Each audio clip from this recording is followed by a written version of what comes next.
Thank you. আজকে হচ্ছে যারা আমাদের ক্যাম্পাস টু ক্যারিয়ার ওয়েবিনারে জয়েন করেছেন সবাইকে। আমি হচ্ছি মেজবাউল্লাহ খান, P2A তে আইএলটিএস ইনস্ট্রাক্টর হিসেবে কাজ করা শুরু করছি। আজকে হচ্ছে আমরা আইএলটিএস এর বেসিক্স জানবো। বেসিক্স বলতে আমি বোঝাচ্ছি হচ্ছে মানে আইএলটিএস এ কি আছে, কিভাবে আছে, এবং আমরা কিভাবে আইএলটিএস এ যা যা আছে সেটা কিভাবে আমরা সেই স্কিল গুলো গ্যাদার করবো, জাস্ট ওটুকুই জানবো আমরা। আজকে আমরা আইএলটিএস এর খুব ডিটেইলসে যাব না। আমরা হচ্ছে টেবল অফ কন্টেন্ট দিয়ে শুরু করতে পারি। শুরু করব হচ্ছে আইএলটিএস এর ইন্ট্রোডাকশন দিয়ে, আইএলটিএস কি বা এটা কোথায় কোথায় অ্যাকসেপ্ট করে। তারপর হচ্ছে টেস্ট স্ট্রাকচার সম্পর্কে জানবো, লিসেনিং মডিউল সম্পর্কে জানবো। আইএলটিএস এর যে চারটা হচ্ছে আমরা জানি আইএলটিএস এর চারটা মডিউল আছে, লিসেনিং, রিডিং, রাইটিং এবং স্পিকিং। এই চারটা সম্পর্কে জানবো। এবং যেহেতু আমরা এখন আইএলটিএস এর জন্য প্রিপেয়ার্ড না, কিংবা ভবিষ্যতে প্রিপেয়ার্ড হব, সেজন্য হচ্ছে আমরা কোত্থেকে শুরু করব এই বিষয়টা জানবো। তো আমি ডিরেক্টলি হচ্ছে জাম্প করছি ইন্ট্রোডাকশন। আইএলটিএস এর পূর্ণরূপ হচ্ছে international English language testing system. এটা হচ্ছে ব্রিটিশ কাউন্সিল, আইডিপি এবং ক্যামব্রিজ অ্যাসেসমেন্ট ইংলিশ অপারেট করে। আইএলটিএস হচ্ছে আমরা ইংলিশে কতটুকু এক্সপার্ট বা কতটুকু নলেজ ইংলিশ নিয়ে আমাদের নলেজ আছে সেটা টেস্ট করা নয়। আইএলটিএস টেস্ট করা হচ্ছে রিয়েল লাইফে আমরা কতটুকু ইংলিশ ব্যবহার করতে পারি। আমরা যে বিশ্ববিদ্যালয়ে যাব কিংবা হচ্ছে যে দেশে যাব, সেখানে হচ্ছে আমরা সার্ভাইভ করতে পারবো কিনা। তো এখানে আমি বলতে পারি যে আইএলটিএস আমরা ইংলিশে শেক্সপিয়র কিনা সেটা দেখবে না, বরং আমরা আমাদের সার্ভাইভাল স্কিল কতটুক সেটা দেখবে। আইএলটিএস হচ্ছে উচ্চশিক্ষার জন্য তো অবশ্যই, কাজের জন্য এবং মাইগ্রেশনের জন্য তিনটাই ব্যবহার করা হয়। আইএলটিএস অ্যাকসেপ্ট করা হয় প্রায় হচ্ছে পৃথিবীর 12,500 বেশি ইনস্টিটিউশনে, 150টা দেশে। মানে হচ্ছে ভার্চুয়ালি পৃথিবীর সব জায়গায় আমরা যেখানে যেখানে যেতে চাই, ধরে নেওয়া যায় যে সেখানে আইএলটিএস কাজে আসবে। আইএলটিএস এর দুটো ভার্সন, একটা হচ্ছে একাডেমিক, একটা হচ্ছে জেনারেল ট্রেনিং। যারা হচ্ছে সাধারণত উচ্চশিক্ষার জন্য যাবে তাদের জন্য হচ্ছে একাডেমিক। আর যারা হচ্ছে মাইগ্রেশনের জন্য কিংবা কাজের জন্য যাবে তাদের জন্য হচ্ছে জেনারেল ট্রেনিং। আমরা চলে যাচ্ছি হচ্ছে ডিরেক্টলি টেস্ট স্ট্রাকচারে। আইএলটিএস এ হচ্ছে চারটা মডিউল, আমি আগে যেমন বললাম। লিসেনিং দিয়ে শুরু করি। লিসেনিং এ থাকে হচ্ছে 40টা কোয়েশ্চেন। এই 40টা কোয়েশ্চেন হচ্ছে 30 মিনিটের একটা অডিও থাকবে, এবং আনসার পাস করার জন্য বা ট্রান্সফার করার জন্য হচ্ছে 2 মিনিট সময় দেওয়া হবে। আইএলটিএস এ আমরা জানি বাংলাদেশে হচ্ছে এখন আইএলটিএস অন পেপার সেটা হচ্ছে উঠে যাচ্ছে, আইএলটিএস পুরোপুরি কম্পিউটার বেসড হয়ে যাচ্ছে।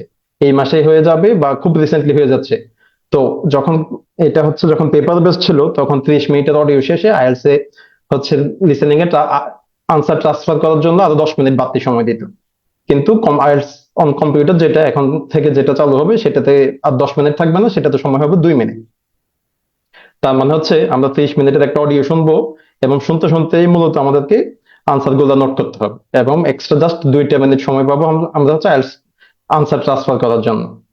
তার মানে আমরা যখন লিসেনিং এ অডিওটা শুনবো, তখনই হচ্ছে আমাদেরকে আনসার গুলো নোট করে ফেলতে হবে, নইলে হচ্ছে বিপদ হয়ে যাওয়ার ব্যাপক সম্ভাবনা থাকবে, কারণ 2 মিনিটে 40টা আনসার লেখা সম্ভব হবে না। রিডিং হচ্ছে 40টা প্রশ্ন, 3টা প্যাসেজে। রিডিং হচ্ছে 60 মিনিটস ইন টোটাল। মানে হচ্ছে আনসার ট্রান্সফার করার জন্য কোনো এক্সট্রা সময় থাকবে না। এই যে 1 ঘন্টা সময় দেবে আমাদেরকে, 60 মিনিটস, এই সময়টার মধ্যেই আমাদেরকে হচ্ছে 40টা প্রশ্ন আনসার করতে হবে। রাইটিং এ দুইটা টাস্ক থাকবে। দুইটা টাস্কের জন্য 60 মিনিট, এক্সট্রা কোনো টাইম নেই। আমাদের প্রশ্ন পড়া, প্রশ্ন বোঝা এবং আনসার করা, তিনটার জন্যই হচ্ছে শুধুমাত্র 1 ঘন্টা সময়। এবার আসি হচ্ছে স্পিকিং পার্টে। স্পিকিং এও 3টা পার্ট। স্পিকিং এ সময়টা গুরুত্বপূর্ণ না, স্পিকিং এ গুরুত্বপূর্ণ হচ্ছে প্রত্যেকটা পার্ট যেভাবে আনসার করতে হয়, যে স্ট্রাকচার আনসার করতে হয়, সেই স্ট্রাকচারটা মেনটেন করা। এই 3টা পার্ট সম্পর্কে আমরা আরো বিস্তারিত প্রত্যেকটা পার্ট সম্পর্কে আমরা এখন জানবো। লিসেনিং সম্পর্কে জানবো, এই বাকি 4টা মডিউল সম্পর্কে আমরা এখন ডিটেলসে যাচ্ছি। লিসেনিং মডিউলের ওভারভিউতে আমরা আসলাম। আমরা বাম পাশে দেখতে পাচ্ছি হচ্ছে লিসেনিং এর ব্যান্ড স্কোরটা কিভাবে কাউন্ট করে সেটা। 40টা প্রশ্নের মধ্যে আপনি যদি 39 থেকে 40টাই সঠিকভাবে আনসার করেন, তাহলে হচ্ছে আপনার স্কোর হবে 9, মানে হাইয়েস্ট। এরপরে যদি 37 থেকে 38টা কারেক্ট আনসার হয়, তাহলে 8.5, 35 থেকে 36টা হলো 8। এইভাবে হচ্ছে আইএলটিএস এর লিসেনিং মডিউলের ব্যান্ড স্কোরটা কাউন্ট করা হয়। লিসেনিং মডিউল হচ্ছে একাডেমিক এবং জেনারেল ট্রেনিং, দুটা পার্টের জন্যই সেম, একই প্রশ্ন, একই স্কোরিং সিস্টেম এবং একই আনসার। লিসেনিং এ থাকে হচ্ছে 4টা পার্ট। লিসেনিং এ আমরা 4টা পার্টে বিভিন্ন রকম অ্যাকসেন্ট শুনতে পাবো ইংলিশে। ইউ ইংলিশ ব্রিটিশ অ্যাকসেন্ট, যেটা এখানে ইউকে নামে লেখা আছে। তারপর হচ্ছে আমেরিকান অ্যাকসেন্ট, যেটা এখানে ইউএস নামে আমরা দেখতে পাচ্ছি। অস্ট্রেলিয়ান অ্যাকসেন্ট শুনতে পারবো আমরা, কানাডিয়ান আর ইউএস অ্যাকসেন্ট অনেকটা কাছাকাছি, কানাডিয়ান অ্যাকসেন্টও আমরা শুনতে পারি। এটা একটু কম শোনা যায়, কিন্তু বাকি তিনটা মোটামুটি কমন ধরে নেওয়া যায়। আইএলটিএস কি ধরনের, আইএলটিএস এর টেস্টে কি থাকে? আইএলটিএস এর পার্ট ওয়ানে থাকে হচ্ছে এভরিডে কনভারসেশন। এভরিডে কনভারসেশন বলতে আমি কি বুঝাচ্ছি? এভরিডে কনভারসেশন হচ্ছে আমাদের, মানে এটা এক্সাম্পল এভাবে দেওয়া যায় যে রি- আমরা হচ্ছে একটা হোটেল রিজার্ভেশন, কিংবা কোন একটা মেডিকেল হেলথ ইনকোয়ারি, কিংবা হচ্ছে আমাদের কোনো ট্রাভেল এজেন্সির সাথে আমাদের কোনো টিকিট কনফার্মেশন, কিংবা হচ্ছে আমাদের প্ল্যানে কোনো চেঞ্জ আসলে সেটা নিয়ে জানা। এটা হচ্ছে একদম বেসিক একটা কনভারসেশন, পার্ট ওয়ানে থাকে। এরপর হচ্ছে এ- আমাদের প্রতিদিনের যে জীবন সেটা নিয়ে একটা লম্বা কনভারসেশন থাকতে পারে, যেটা এখানে মনোলগ অন এভরিডে সিচুয়েশনস দিয়ে যেটা বোঝানো হয়েছে। তারপর হচ্ছে ডিসকাশন থাকতে পারে। লিসেনিং পার্টে ডিসকাশন হচ্ছে, এটা একাডেমিকও হইতে পারে, বা হচ্ছে দুজন স্টুডেন্টের মধ্যে হইতে পারে, বা দুজন কোন একটা অফিসের দুজন কলিগের মধ্যে হইতে পারে। হ্যাঁ, এই এই সিচুয়েশন গুলো থেকে হ্যাঁ, এই সিচুয়েশন গুলো থেকে হচ্ছে আমাদের সেকেন্ড এবং থার্ড পার্টের প্রশ্নগুলো থাকবে। ফোর্থ পার্টে মোস্ট একটা একাডেমিক লেকচার থাকতে পারে। একাডেমিক, তারপরে হচ্ছে একটা, মানে ফোর্থ পার্টে আমরা আশা করি যে একটা লম্বা কনভারসেশন থাকবে, যেখান থেকে আমরা আনসার গ্যাদার করব। প্রশ্ন কেমন কেমন হয়, যে প্রশ্ন হচ্ছে আইএলটিএস এ লিসেনিং পার্টে এমসিকিউ থাকে, ম্যাপ থাকে। ম্যাপটা কেমন হয়, যেমন একটা ম্যাপ, মানে মানচিত্র আঁকা থাকবে প্রশ্নে। সেই মানচিত্রে প্রশ্নগুলো এমন হবে যে নর্দার্ন মোস্ট পার্টে কোনটা অবস্থিত, বা হচ্ছে সাউদার্ন পার্টে কোনটা অবস্থিত। এই টাইপের প্রশ্নগুলো হয়। তারপর একটা ডায়াগ্রাম থাকে। ডায়াগ্রাম হচ্ছে কোন একটা প্রসেস থাকতে পারে, যেমন কোন একটা কেমিক্যাল থেকে কোন একটা প্রোডাক্ট কিভাবে বানানো হয়, এরকম একটা ডায়াগ্রাম থাকতে পারে। সেখান থেকে হচ্ছে আমাদের প্রশ্ন উত্তর দিতে হবে। তারপর হচ্ছে এগ্রিমেন্ট ডিসএগ্রিমেন্ট আইডেন্টিফিকেশন। এটা হচ্ছে আমি একটু আগে যেটা বললাম যে ডিসকাশন পার্ট। ডিসকাশন পার্টে হচ্ছে দুজন যখন কথা বলে, সেটা একাডেমিক হোক কিংবা কোনো হচ্ছে অফিসের কনভারসেশন হোক, যেটাই হোক, দুজন যখন কথা বলে তখন দুজন একটা পয়েন্টে এগ্রি করে নাকি ডিসএগ্রি করে, তারা কি সেম অপিনিয়ন দেয় নাকি ভিন্ন অপিনিয়ন দেয়, সেই জিনিসটা হচ্ছে এগ্রিমেন্ট ডিসএগ্রিমেন্ট আইডেন্টিফিকেশন। এই এই আইডেন্টিফিকেশন গুলো আমরা মোস্টলি সেকেন্ড বা থার্ড পার্টে করতে হয়। তারপর হচ্ছে ফোর্থ পার্টে মূলত সেন্টেন্স কমপ্লিট করতে হয়। আমরা যে লম্বা কনভারসেশনটা শুনি ফোর্থ পার্টে, সেই লম্বা কনভারসেশনের বেসিসে ফোর্থ পার্টে হচ্ছে প্রশ্ন থাকে। সেটা হচ্ছে আমরা কমপ্লিট করব হচ্ছে একটা ওয়ার্ড বা দুটা ওয়ার্ড দিয়ে, যে সেন্টেন্স গুলো দেওয়া থাকবে সেটা হচ্ছে আমরা কমপ্লিট করব। লিসেনিং এ ভালো করার জন্য আমাদের কি কি স্কিল থাকা উচিত? প্রথমত তো অবশ্যই যে আমরা যেটা শুনছি সেটা মনোযোগ দিয়ে শুনছি কিনা, এবং আমরা যে পার্টটা শুনছি সেটাতে আমাদের ফোকাস আছে কিনা। কারণ একটার পর একটা প্রশ্ন আনসার আসতে থাকবে, একটা সেন্টেন্সের মধ্যে দুইটা প্রশ্ন থাকতে পারে, বা কিংবা একটা, প্রায় দেখা যাচ্ছে কয়েকটা সেন্টেন্স বলে ফেললো, ওখানে হচ্ছে প্রশ্ন নাই, এরপরে একটা সেন্টেন্স আবার দুটো প্রশ্ন চলে আসছে। তো এই জিনিসগুলো খেয়াল করার জন্য, বোঝার জন্য আমাদের হচ্ছে কনসেন্ট্রেশন এবং ফোকাসটা খুব গুরুত্বপূর্ণ। আইএলটিএস এর লিসেনিং পার্টে আরেকটা গুরুত্বপূর্ণ পার্ট হচ্ছে আনসার প্রেডিক্ট করতে পারা। আমরা যে কোয়েশ্চেন দেখবো, কোয়েশ্চেন গুলো হচ্ছে আইএলটিএস এর লিসেনিং পার্টে আমাদের আগেই পড়ে ফেলা উচিত, যাতে আমরা আনসারটা প্রেডিক্ট করতে পারি, যাতে হচ্ছে আমাদের অডিওটা যাতে শোনা সহজ হয়। সেজন্য হচ্ছে প্রেডিকশন স্কিলটা খুবই গুরুত্বপূর্ণ। তারপর হচ্ছে আমাদের কি ইনফরমেশন গুলা হচ্ছে আইডেন্টিফাই করতে হয়, যেমন কনভারসেশন যখন হয়, কিংবা হচ্ছে কোনো অপিনিয়ন যখন থাকে, কিংবা হচ্ছে কোনো মনোলগ যখন থাকে, তখন হচ্ছে এখানে অনেকগুলো কি ইনফরমেশন থাকে। এটা আমরা প্রশ্নের, যে প্রশ্ন থাকবে সেই প্রশ্ন থেকে আমরা এই কি ইনফরমেশনের আইডিয়াটা নিব। তারপর হচ্ছে ডিস্ট্রাক্টর আমাদের অ্যাভয়েড করতে হয়। ডিস্ট্রাক্টর কোনগুলো? ডিস্ট্রাক্টর হচ্ছে, দেখা যাচ্ছে প্রথম হচ্ছে এমন একটা সেন্টেন্স বলবে যেটা এরপরে সে কন্ট্রাডিক্ট করবে।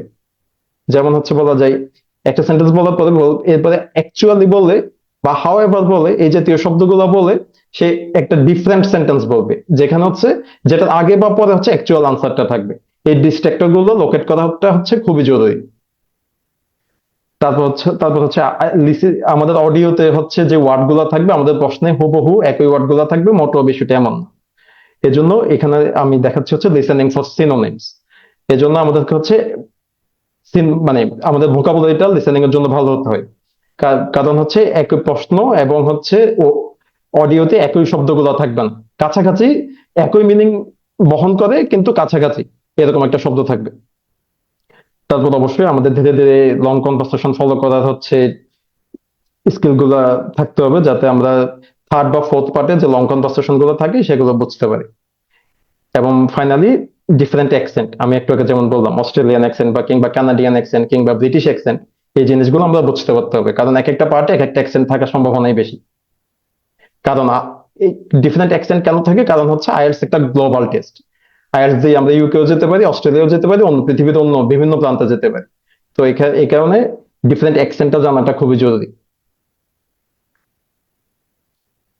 এখন লিসেনিং স্কিলস গুলো আমরা কিভাবে ডেভেলপ করব?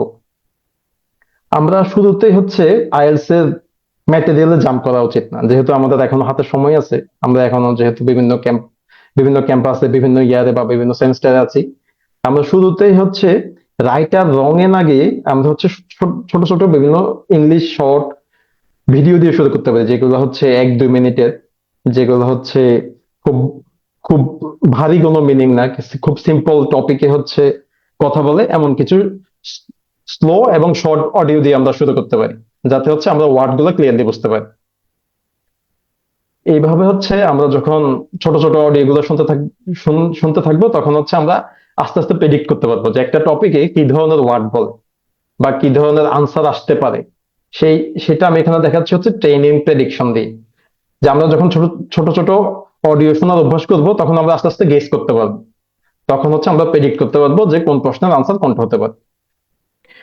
তারপরে হচ্ছে যখন আস্তে আস্তে আমরা ছোট অডিও থেকে আরেকটু ডেপথে যাব, তখন হচ্ছে আমরা একটু নোট নিতে হবে কিওয়ার্ড। যেমন এই টপিকে, কোন একটা টপিকে যখন কথা বলবে, সেটা হোটেল রিজার্ভেশন হোক কিংবা কোন একাডেমিক টপিক হোক, সেই টপিক থেকে কিওয়ার্ড গুলো আমরা নোট করতে হবে। একইভাবে আমরা হচ্ছে ডিস্ট্রাক্টর প্যাটার্ন গুলো কিভাবে আসে সেই জিনিসটা আমরা লোকেট করব। আনসার কিভাবে চেঞ্জ করে, কারেকশন করে কিভাবে, অডিওতে যখন কথা বলে তখন নিজেকে কিভাবে কারেক্ট করে, সেটা আমরা দেখব। ফোকাস অন ওয়ার্ড স্ট্রেস, এটা দিয়ে আমি বোঝাচ্ছি হচ্ছে একটা কনভারসেশনে কোন শব্দতে বেশি গুরুত্ব দিচ্ছে যে স্পিকার, সে হচ্ছে হাইলাইট করতেছে কোন ওয়ার্ডটা, এটা বোঝা যায় হচ্ছে স্ট্রেস কোথায় দিচ্ছে সেটা দিয়ে। এই জিনিসগুলো আমরা ধীরে ধীরে যখন শুনতে থাকবো, বিভিন্ন রকমের অডিও, বিভিন্ন লেংথের অডিও যখন আমরা শুনতে থাকবো, তখন হচ্ছে আমরা ওয়ার্ড স্ট্রেসে ফোকাস করতে পারবো। তারপর আমি হচ্ছে অ্যারো চিহ্ন দিয়ে এখানে দেখাচ্ছি হচ্ছে gradual increase gradually increase audio length conversations lecture. আমরা ধীরে ধীরে হচ্ছে কনভারসেশন শুনবো এবং এরপরে হচ্ছে আমরা একেবারে লেকচার শোনা শুরু করতে পারবো। যখন আমরা লেকচার শুনে ফুলি বুঝবো, তখন আমরা বুঝতে পারবো যে আমাদের আইএলটিএস এর লিসেনিং স্কিলসটা ডেভেলপ হচ্ছে। এরপর হচ্ছে আমরা সিনোনিম, তারপর হচ্ছে অ্যান্টোনিম, এগুলো আমাদের ক্লিয়ার আইডিয়া, বিভিন্ন ওয়ার্ডের সিনোনিম অ্যান্টোনিম নিয়ে আমাদের ক্লিয়ার আইডিয়া থাকতে হবে, কারণ আমি একটু আগে যেমন বললাম, প্রশ্ন আর হচ্ছে অডিওতে একই শব্দ থাকবে না। এখানে আমরা প্যারাফ্রেজ ম্যাচ করতে হবে এবং সিনোনিম জানা থাকতে হবে। আমরা হচ্ছে রিডিং মডিউলে এবার জাম্প করছি। হ্যাঁ, বাম পাশে আমরা দেখতে পাচ্ছি রিডিং এর স্কোরটা কিভাবে কাউন্ট করে সেটা। এখানে রিডিং এর জন্য একাডেমিক এবং জিটির স্কোরিং সিস্টেমটা ভিন্ন। যেমন হচ্ছে রিডিং একাডেমিক হচ্ছে 39 থেকে 40টা পেলেই স্কোর হচ্ছে 9, কিন্তু জিটিতে হচ্ছে 40 পেলে 9, 39 পেলে 8.5।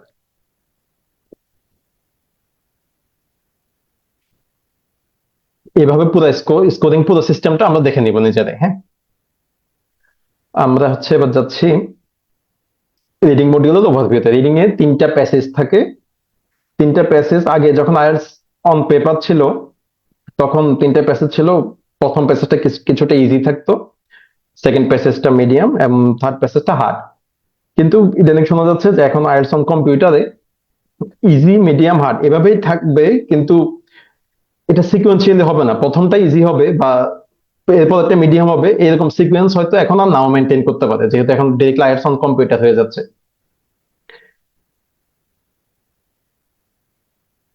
আইএলটিএস এর রিডিং টেস্টে কি কি থাকে? আমাদের হচ্ছে একটা প্যাসেজ পড়ে আমাদের প্যাসেজের মেইন আইডিয়াটা কি, মানে প্যাসেজ কোন পয়েন্টে আর্গু করতেছে, এই জিনিসটা আমাদেরকে বুঝতে হয়। বা প্যাসেজ হচ্ছে সাপোর্টিং ডিটেইল, একটা আর্গুমেন্টের জন্য একটা সাপোর্ট কি থাকে, যে আর্গুমেন্টটা সাপোর্ট করা হয় কোন এভিডেন্স দিয়ে, সেটা আমরা বুঝতে হয়।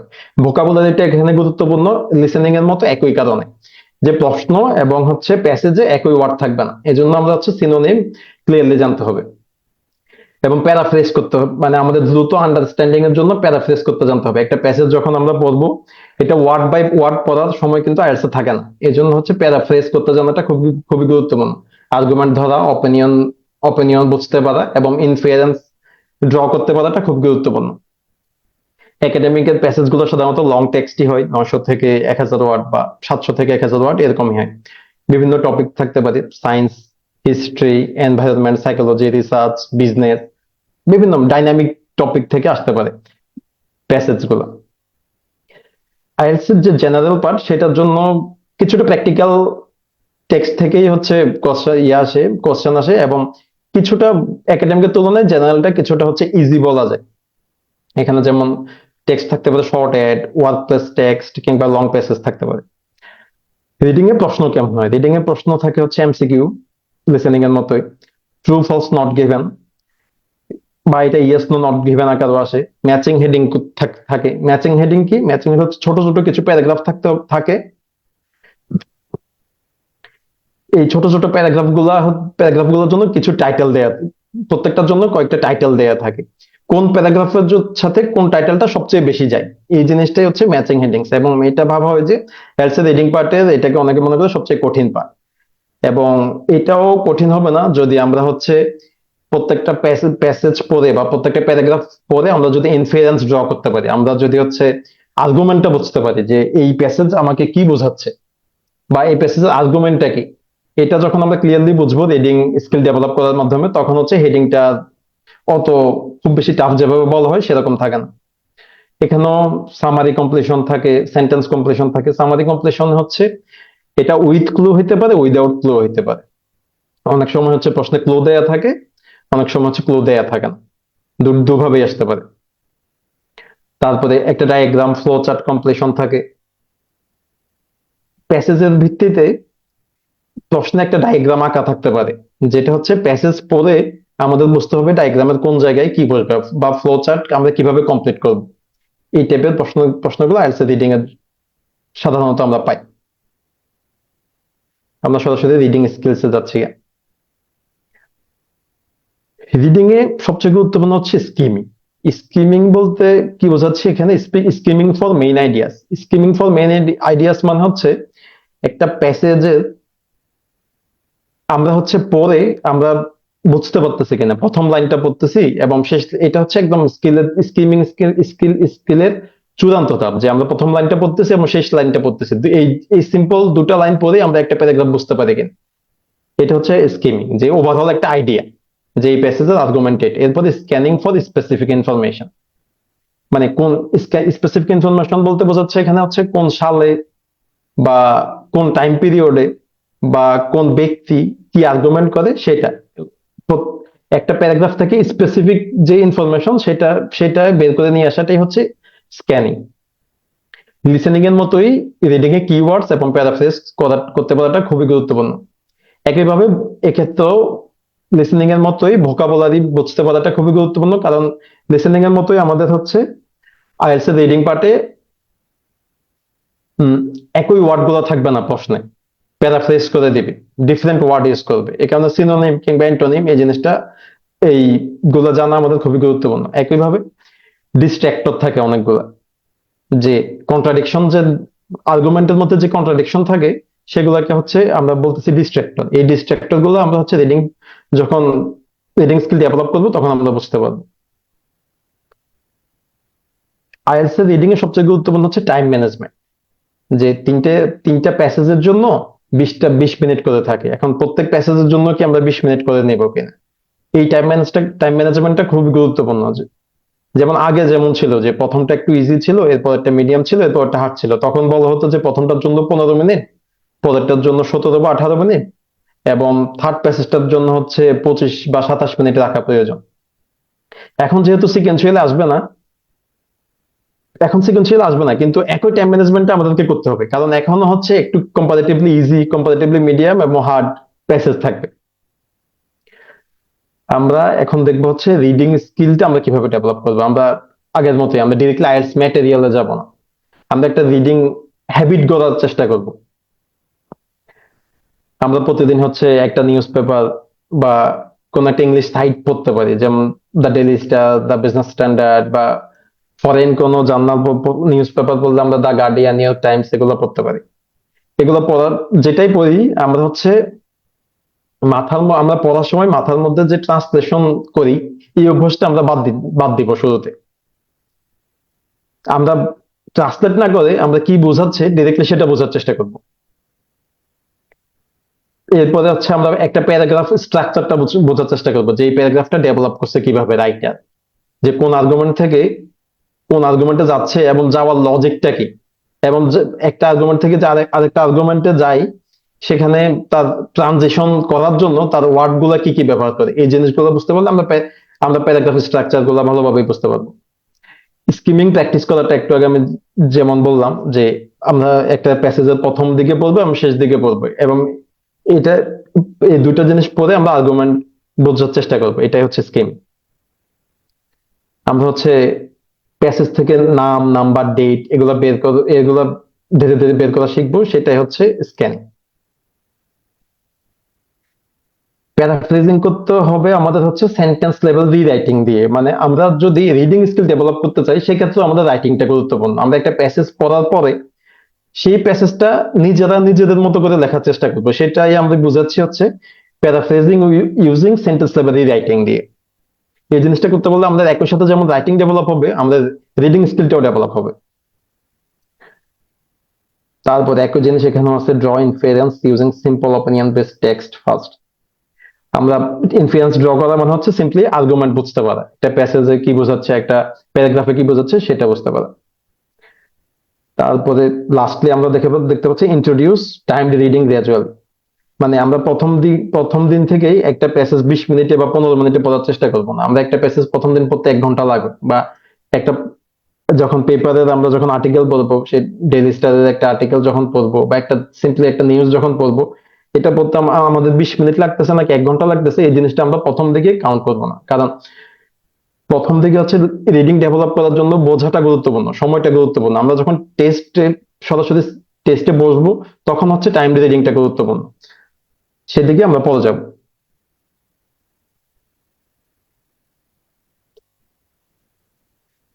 এবার হচ্ছে আমরা আসি রাইটিং মডিউলে। রাইটিং মডিউল হচ্ছে জিটি এবং একাডেমিক দুটার জন্য দুই রকম। একাডেমিক মোস্টলি থাকে, টাস্ক ওয়ানে হচ্ছে মোস্টলি থাকে হচ্ছে line graph, pie chart, table, map, bar graph, diagram. Mostly জিনিসগুলো থাকে, এগুলো থেকে হচ্ছে আমাদের 150, মিনিমাম 150 ওয়ার্ড লিখতে হয়, আর রেকমেন্ডেড হচ্ছে 160 থেকে 190 ওয়ার্ড। 150 ওয়ার্ডের নিচে যদি আমরা টাস্ক ওয়ানে লিখি তাহলে কিন্তু পেনাল্টি আছে। তার পেনাল্টি আছে মানে হচ্ছে নাম্বার কাটা যাবে।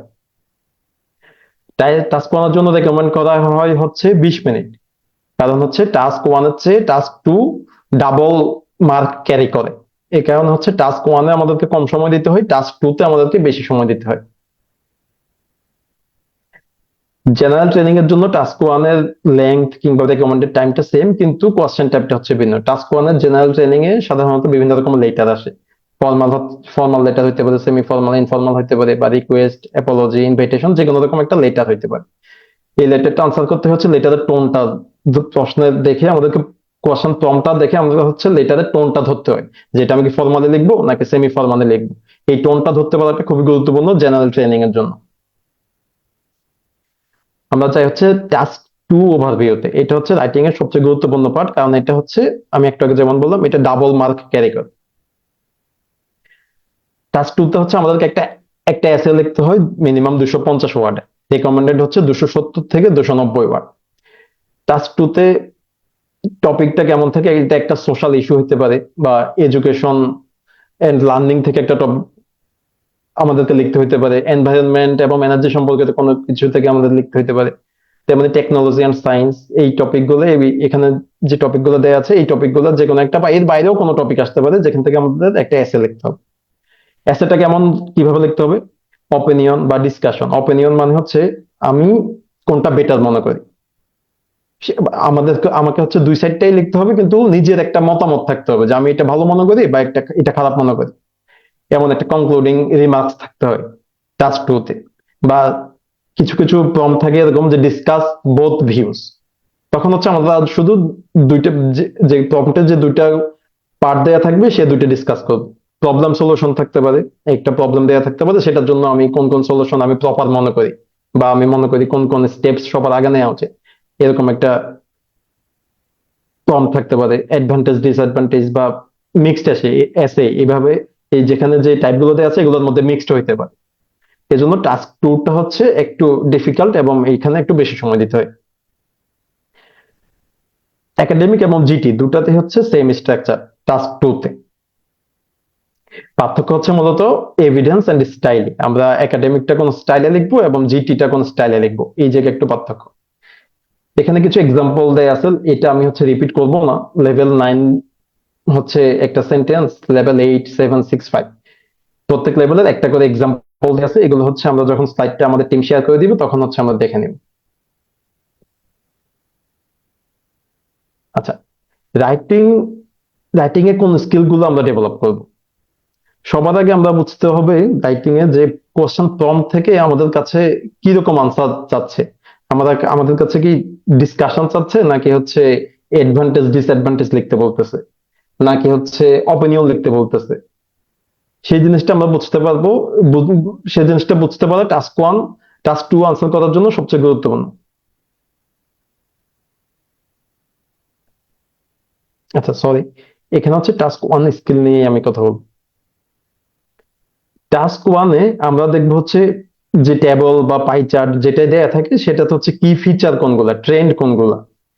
বা কি ফিচার ট্রেন্ড মানে হচ্ছে যে একটা ডাটা দেয়া আছে, এই ডাটা কি একইভাবে মুভ করে, নাকি একবার বেশি থাকে বা পরের বছর খুবই কমে যায়, এর পরের বছর আবার বাড়ে, এভাবে থাকে। এই ট্রেন্ড গুলো আমরা ফলো করব। টাস্ক ওয়ানে আমাদেরকে হচ্ছে কম্পারিজন করতে হয়, এবং প্রত্যেকটা ট্রেন্ডের জন্য ডিফারেন্ট ডিফারেন্ট ভোকাবুলারি আছে, সেগুলো অ্যাপ্লাই করতে হয়। ক্লিয়ারলি একটা ওভারভিউ লিখতে হয়। এবং অবশ্যই আইএলটিএস এর রাইটিং এর কোহেশন এবং কোহেরেন্স, এটা টাস্ক ওয়ান এবং টু তে দুটাতেই খুবই গুরুত্বপূর্ণ। কোহেশন এবং কোহেরেন্সের ডিটেলস আমি হচ্ছে টাস্ক টু নিয়ে যখন বলবো তখন যাব।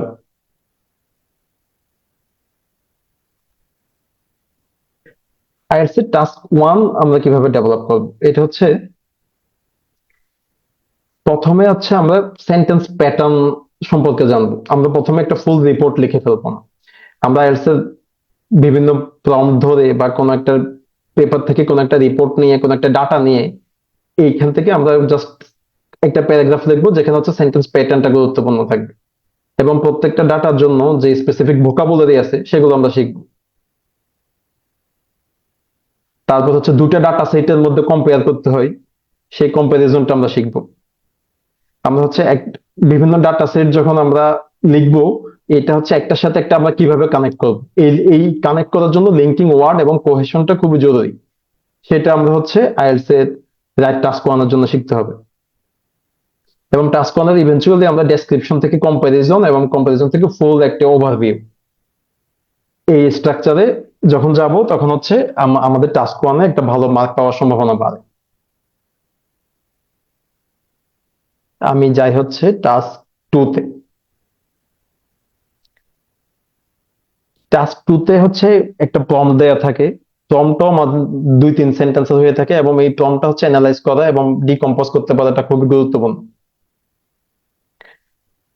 টাস্ক টু তে হচ্ছে আমাদের যে প্রম্পট দেয়া থাকে সেটা অনুযায়ী রিলেভেন্ট আইডিয়া থাকা লাগে। একটা ক্লিয়ার পজিশন নিতে হয়, যেমন হচ্ছে আমি কি এগ্রি করতেছি নাকি ডিসএগ্রি করতেছি। এগ্রি করলে আমার এগ্রিমেন্টের জন্য সাপোর্টিং আইডিয়া কোনগুলো, বা আমি ডিসএগ্রি কেন করতেছি, রিজন গুলো কি কি, এই জিনিসগুলো হচ্ছে আমরা দেখাইতে হয় সাপোর্টিং আইডিয়া দিয়ে। তারপরে কোহেরেন্ট প্যারাগ্রাফ লিখতে হয় অবশ্যই। Varied using varied linking devices মানে হচ্ছে আমরা যখন রাইটিং এ বডি প্যারাগ্রাফ গুলো লিখবো, তখন হচ্ছে একটা প্যারাগ্রাফের সাথে আরেকটা প্যারাগ্রাফ আমি কিভাবে কানেক্ট করতেছি, একটা প্রথমটার সাথে সেকেন্ডটা লজিক্যালি কানেক্টেড কিনা, সেটার জন্য লিঙ্কিং ডিভাইসটা হচ্ছে খুবই জরুরি। এবং টপিক স্পেসিফিক ভোকাবুলারি, প্রত্যেকটা টপিকের জন্য, টেকনোলজির জন্য যেমন কিছু ডিফারেন্ট ভোকাবুলারি আছে, আবার সায়েন্স অ্যান্ড ইনোভেশনের জন্য ডিফারেন্ট ভোকাবুলারি আছে। কিংবা হিস্ট্রি 2000 বিসি বা এরকম অনেক হাজার হাজার বছর আগের কোনো টপিক নিয়ে যখন কিছু আসবে সেটার জন্য আমাদের ডিফারেন্ট ভোকাবুলারি আছে। এই জন্য আছে টাস্ক টুর জন্য টাস্ক ওয়ান এর মতোই টপিক স্পেসিফিক ভোকাবুলারিটা খুবই গুরুত্বপূর্ণ। টাস্ক টু তে ভালো মার্ক পাওয়ার জন্য আমাদেরকে কমপ্লেক্স কমপ্লেক্স সেন্টেন্স অ্যাপ্লাই করাটা খুবই জরুরি। আমরা মাল্টিপল সেন্টেন্স টাইপস আমাদের আনসারে লিখতে পারতেছে কিনা এবং অনেক রকমের স্ট্রাকচার আছে কিনা, কারেক্টলি আছে কিনা, সেটা খুবই গুরুত্বপূর্ণ। আরেকটা হচ্ছে পাঞ্চুয়েশন মার্ক। আমরা আমরা এসএসসি ইন্টারে থাকতে হচ্ছে পাঞ্চুয়েশন মার্ক আমরা অ্যাভয়েড করি, যে কোথাও কোথায় সেমিকোলন হবে, কোথায় কোলন হবে, এই জিনিসগুলো আমাদের কাছে গুরুত্বপূর্ণ থাকে না। কিন্তু আইএলটিএস এ আমরা যদি পাঞ্চুয়েশন মার্ক ঠিকভাবে বসাতে না পারি, তাহলে হচ্ছে পেনাল্টি আছে, নাম্বার কাটা যাবে। টাস্ক টু আমরা ডেভেলপ করবো কিভাবে? প্রথমত আমরা আমাদের আশেপাশে অনেকগুলো ঘটনা ঘটতে থাকে, সেগুলো যেগুলো আমার ইন্টারেস্টের সাথে মিলে, সেগুলো কোনো একটা নিয়ে আমরা একটা অপিনিয়ন ফরমেট করতে পারি। যেমন হচ্ছে বাংলাদেশের পলিটিক্সে প্রতিদিন নানা রকমের ঘটনা ঘটে, তাহলে আমরা একটা স্পেসিফিক টপিক নিতে পারি যে পলিটিক্সে আজকের এই ঘটনা, এটা নিয়ে আমার মতামত কি। আমি আমার মতামত 3টা সেন্টেন্স বা 4টা সেন্টেন্সে লিখে একটা প্যারাগ্রাফ লিখতে পারি। এই একটা একটা প্যারাগ্রাফ আমরা যখন প্র্যাকটিস করব, তখনই হচ্ছে আমাদের একটা ফুল ফুল আনসার দাঁড়ায় যাবে। এবং প্যারাগ্রাফ ডেভেলপটা কিভাবে করব? ডেভেলপ করব হচ্ছে প্রথমে একটা ইন্ট্রোডাকশন থাকবে, তারপরে হচ্ছে প্যারাগ্রাফের 2টা বডি থাকবে। প্রথম বডিতে যেমন থাকতে পারে যে আমার এটার পক্ষে আর্গুমেন্টটা কি, সেকেন্ডটাতে থাকতে পারে হচ্ছে এটার বিপক্ষে আমার আর্গুমেন্টটা কি। এরপরে আমার একটা কনক্লুডিং রিমার্কস থাকতে পারে যে আমি এই এই আমার যে পজিটিভ বা নেগেটিভ আর্গুমেন্ট, এটার এইটার বেসিসে আমি এই জিনিসটা মনে করি। তারপর আমরা প্রথম দিকে আমরা যখন প্র্যাকটিস করব, তখন আমরা বাংলাদেশি কনটেক্সটে এক্সাম্পল ইউজ করা শিখবো। যেমন হচ্ছে আমরা স্পোর্টস নিয়ে যদি কথা বলি, তখন আমরা হচ্ছে মুস্তাফিজুর রহমানের কিংবা মাহমুদুল্লাহর কোনো এক্সাম্পল আমরা ব্যবহার করতে পারি। ধীরে ধীরে হচ্ছে আমরা কমপ্লেক্স সেন্টেন্স অ্যাপ্লাই করা শিখবো। আমাদের একটা জিনিস যেটা মনে রাখতে হবে, রাইটিং এ আমাদের ভোকাবুলারি সফিস্টিকেশন হচ্ছে বেশি গুরুত্বপূর্ণ হচ্ছে ক্ল্যারিটি। আমরা অনেক কমপ্লেক্স শব্দ ব্যবহার করা শিখতে পারি, কিন্তু সেটা যদি রাইট জায়গায় রাইট প্লেসে ব্যবহার করতে না পারি, তাহলে হচ্ছে আমাদের ওই কমপ্লেক্স ওয়ার্ডটা কোনো কাজে আসবে না। আমাদের আগে ক্ল্যারিটি প্রয়োজন রাইটিং।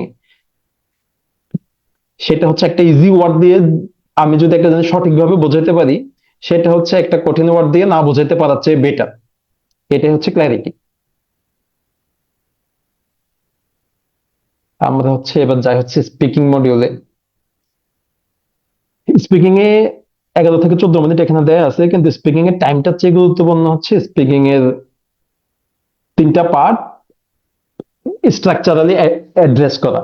যেমন পার্ট ওয়ানে হচ্ছে লিসেনিং পার্টের মতো আমাদের হচ্ছে রেগুলার লাইফ থেকে প্রশ্ন থাকে, যে আমাদের হবিস কি, আমরা আমাদের ডেইলি রুটিন কি, বা আমি প্রত্যেকদিন কি করতে পছন্দ করি, বা আমি প্রত্যেকদিন বিকেলে কোথাও বেড়াতে যাই কিনা, এরকম খুবই মানে আমাদের রেগুলার লাইফ থেকে প্রশ্ন থাকে পার্ট ওয়ান। স্পিকিং এর পার্ট টুটা হচ্ছে টাফেস্ট পার্ট। এখানে হচ্ছে একটা কিউ কার্ড মানে একটা টপিক দেয়া থাকে, এই টপিক থেকে আমাদেরকে 1 মিনিট প্রিপারেশন নিতে দেয়, এবং 1 মিনিট প্রিপারেশন নেয়ার পরে এটা এই টপিকের উপর সার্টেন টপিকের উপর আমাদেরকে 1 থেকে 2 মিনিট কথা বলতে হয়। এবং এই যখন 1 থেকে 2 মিনিট কথা বলবো, এই তখন ফ্লুয়েন্সি এবং তখন হচ্ছে গ্রামাটিক্যাল অ্যাকুরেসি এবং হচ্ছে তোমার আমাদের আইডিয়া জেনারেট করতে পারতেছে কিনা, একটা স্টোরি জেনারেট করতে পারতেছে কিনা আমাদের টপিক নিয়ে, এই জিনিসগুলো গুরুত্বপূর্ণ। একই সাথে গুরুত্বপূর্ণ হচ্ছে কোহেরেন্স এবং কোহেশন আমাদের কথা বলার সময়, রাইটিং এর মতোই। পার্ট থ্রিতে আসে হচ্ছে ডিসকাশন পার্ট। এখানে হচ্ছে একটু লং আনসার করতে হয়, 1-to-1 কনভারসেশন পার্ট থ্রি। এটা হচ্ছে কিউ কার্ডে আমাদেরকে যে টপিকটা দেয় সেটার বেসিসও হইতে পারে বা নতুন একটা টপিক থেকে হইতে পারে। এখানে হচ্ছে যে টেস্ট টেকার সে হচ্ছে আর্গুইউ করার চেষ্টা করে, বা একটা আমি যখন একটা পক্ষে বলি, সে যে এটার বিপক্ষে কিছু একটা বলতে বলতে পারে। এখানে হচ্ছে একটা অ্যানালাইসিসটা প্রয়োজন, আনসারের রিজনিংটা গুরুত্বপূর্ণ পার্ট 3-তে। যে আমি যেটা বলতেছি সেটার জন্য আমার রিজন আছে কিনা, যদি রিজন থাকে সেটার এক্সাম্পলটা আমরা কিভাবে সাপোর্ট করব। পার্ট 3-তে স্ট্রাকচারটা গুরুত্বপূর্ণ। স্পিকিং এ আমাদের কি কি স্কিলস প্রয়োজন? অবশ্যই ফ্লুয়েন্সি, তারপর হচ্ছে একটা আনসার এক্সপান্ড করতে পারা, বিভিন্ন রেঞ্জের ভোকাবুলারি ইউজ করতে পারা, গ্রামাটিক্যাল রেঞ্জ থাকা, বিভিন্ন সেন্টেন্স স্ট্রাকচার ইউজ করা, প্রোনাউন্সিয়েশন, স্ট্রেস, এই জিনিসগুলো অ্যাকুরেট আছে কিনা, আমি কথা বলার সময় যে পয়েন্টটাতে গুরুত্ব দিচ্ছি আমার আনসারে, সেইখানে আমি স্ট্রেস দিচ্ছি কিনা, এটাই হচ্ছে স্ট্রেসের সবচেয়ে গুরুত্বপূর্ণ পার্ট। তারপরে পার্ট 3-তে আমি যে মতামতটা দিচ্ছি সেটা আমি জাস্টিফাই করতে পারতেছি কিনা, এক্সাম্পল আছে কিনা আমার কাছে, এই স্কিলটা থাকা গুরুত্বপূর্ণ। এবং স্পিকিং এর সময় হেজিটেশন হওয়াটা খুবই নর্মাল। হেজিটেশন হওয়ার পরে সেলফ কারেকশনটা কিভাবে করব, এই জিনিসটা হচ্ছে আমরা খুবই ক্লিয়ারলি জানতে হবে স্পিকিং এ ভালো করার জন্য। স্পিকিং আমরা কিভাবে শুরু করব? আমরা শুরু করব হচ্ছে শুধু বলে বলে, বলার সময় ভুল হোক। যেমন আমি এখানে যেভাবে লিখলাম যে start with free speaking then guided answer. প্রথমে আমরা ভুল ভাল যা পারি শুধু বলতে থাকবো, বন্ধুর সাথে, নিজে নিজে, এআই এর সাথে, বা বাসে বসে থাকার সময় যে ট্রাফিক জ্যামে যে আমরা বিরক্ত হই, ওই ট্রাফিক জ্যামকে আমরা গালিগালাজ না করে আমরা দু একটা কনস্ট্রাকটিভ সমালোচনা করতে পারি আমরা মনে মনে, যেটা আমরা ইংলিশে করব। তারপর এরকম প্র্যাকটিস ধীরে ধীরে করা শুরু করার পরে ধীরে ধীরে আমরা গ্রামাটিক্যাল যে মিস্টেক্স গুলো হয়, যেগুলো রেগুলারলি হয়, সেগুলো আমরা নোটিস করতে পারবো। রেগুলার মিস্টেক্স যেগুলো, সেগুলো নোটিস করার পরে আমরা ধীরে ধীরে সেগুলো কারেক্ট করব। এবং একটু আগে যেভাবে দেখালাম যে একটা আনসার আমরা জাস্টিফাই করব, যে এই যেটা আমি বললাম, যে অপিনিয়নটা দিলাম, সেটা আমি কেন দিলাম, সেটার এক্সাম্পলটা কি এবং সেটা ফলাফল কি, সেটা আমরা বলবো। আইএলটিএস এর স্পিকিং এ অ্যাকসেন্টটা কোনো সমস্যা না, আমরা হচ্ছে একদম চিটাগং এর কিংবা আমাদের নর্থ বেঙ্গলের অ্যাকসেন্ট দিয়েও আমরা আইএলটিএস এ খুব ভালো স্কোর পেতে পারি, যদি আমরা যে আমাদের স্পিকিং এ আমাদের যদি ক্ল্যারিটি থাকে, আমাদের আর্গুমেন্ট যদি কনসাইজ হয়, যদি আমরা কনক্রিট ভাবে আমরা আমাদের আর্গুমেন্টটা বোঝাইতে পারি, আমাদের স্ট্রেস, প্রোনাউন্সিয়েশন, এই জিনিসগুলো যদি কারেক্ট হয়, তাহলে অ্যাকসেন্টটা গুরুত্বপূর্ণ। বাংলাদেশে হচ্ছে অ্যাকসেন্টের জন্য অনেকে বুলিং এর শিকার হয়, যে এটা হচ্ছে খুবই রং। গ্লোবালি সব জায়গায় আমরা আমাদের কথা বুঝাইতে পারাটা গুরুত্বপূর্ণ, অ্যাকসেন্টটা গুরুত্বপূর্ণ না। স্পিকিং ডেভেলপ করার জন্য আমরা কনফিডেন্স ডেভেলপ করতে হয়, সেটা আমরা পেয়ার ওয়ার্কের মাধ্যমে করতে পারি, একটা বন্ধুর সাথে করতে পারি, বা কলিগের সাথে করতে পারি, বা বিভিন্ন রকমের এআই ইউজ করে করতে পারি, বা মক টেস্ট দিয়ে দিয়ে করতে পারি। আমরা যদি একদম ডান পাশে যাই, তাহলে আমরা দেখতে পাবো একটা আইএলটিএস স্কোর কিভাবে কাউন্ট করা হয়। আইএলটিএস স্কোর যে 4টা মডিউল, 4টাই হচ্ছে 4 দিয়ে ডিভাইড করা হয়। যেমন এখানে লিসেনিং 8 দেখাচ্ছে, reading a 7, writing 6.5, speaking A 7, overall band score আসছে 7। আইএলটিএস এ প্র্যাকটিসে যাওয়ার আগে আমরা কি করব? ডিরেক্টলি ক্যামব্রিজ প্র্যাকটিস করার আগে ডেফিনেটলি ক্যামব্রিজ প্র্যাকটিস করা আইএলটিএস টেস্টের জন্য সবচেয়ে গুরুত্বপূর্ণ, যে এটা হচ্ছে আইএলটিএস টেস্টে বসার আগে আমরা করব। কিন্তু ক্যামব্রিজে প্র্যাকটিসে বসার আগে আমরা কি করব? আমরা তখন করব হচ্ছে ইংলিশ নিউজ পেপার পড়ার একটা অভ্যাস করব। আমরা প্রথমে সাবটাইটেল দিয়ে, তারপরে সাবটাইটেল ছাড়া ইংলিশ মুভি দেখবো, ধীরে ধীরে ভোকাবুলারি বিল্ড আপ করবো, বিভিন্ন পডকাস্ট শুনে, মুভিজ শুনে, তারপর নিউজ পেপার আর্টিকেল পড়ে আমরা ভোকাবুলারি নোট করব। আমরা হচ্ছে গ্রামার চেক করব লিখে লিখে। অ্যাটেন্টিভ লিসেনিং মানে আমরা যখন একটা পডকাস্ট বা কোনো একটা কিছু শুনবো, তখন আমি এটা মন দিয়ে গভীরভাবে শোনার চেষ্টা করব। লিসেনিং স্পিকিংটা হচ্ছে একটা জিনিস শুনে সেটা আমি আবার সাথে সাথে বলার চেষ্টা করব, সেটা এখানে লিসেনিং স্পিকিং দিয়ে দেখানো হচ্ছে। এরপর আছে লিসেনিং রাইটিং, আমি যেটা শুনতেছি সেটা ইনস্ট্যান্টলি আমি আবার লেখার চেষ্টা করব, এটা হচ্ছে লিসেনিং রাইটিং।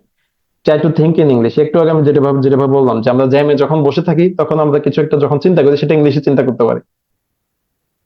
এবং অবশ্যই এই সময়ে এসে এআই হেল্প আমরা কোনোভাবে ডিনাই করতে পারি না, আমরা একটা চ্যাট জিপিটি, জেমিনাই, যে কোনো একটা এআই এর হেল্প আমরা নিতে পারি।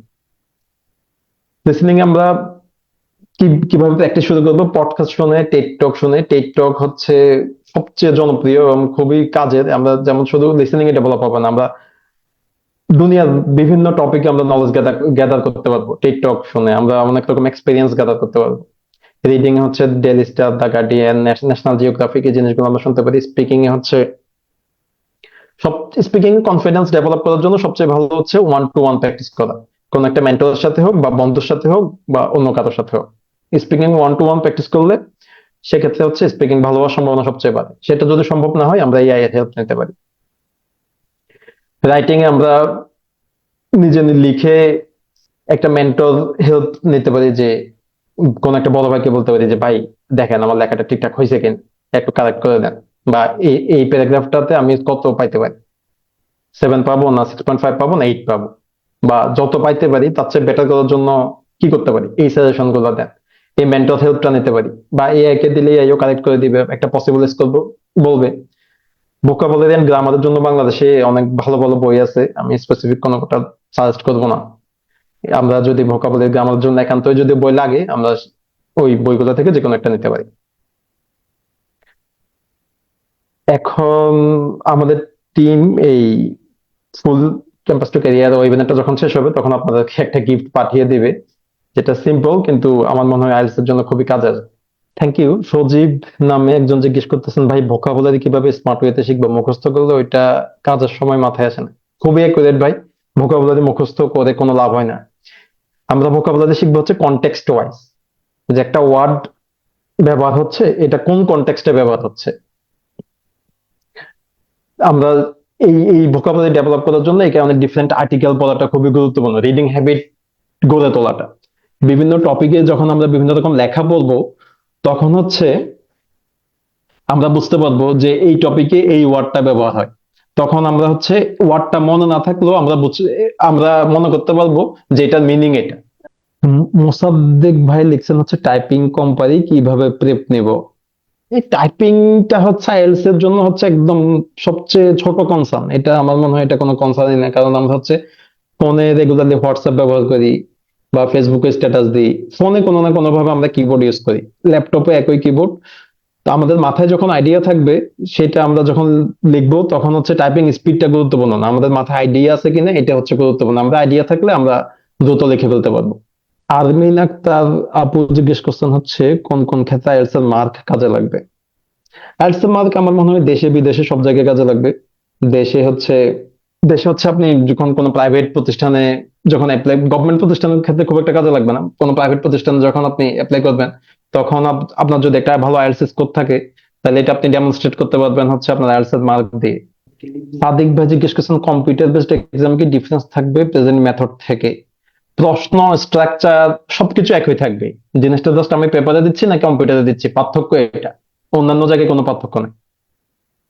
আচ্ছা, আমাদের হচ্ছে সময় কমে আসে, যারা এতক্ষণ শুনছেন সবাইকে থ্যাঙ্কস, অনেক থ্যাঙ্কস। আপনাদেরকে আমার টিম হচ্ছে একটা গিফট পাঠিয়ে দিবে। আপনারা হচ্ছে আমাদের এখন বাড়ি বাই থেকে আর বাইরের উচ্চশিক্ষা নিয়ে আরো অনেক ডিটেলস জানতে পারবেন।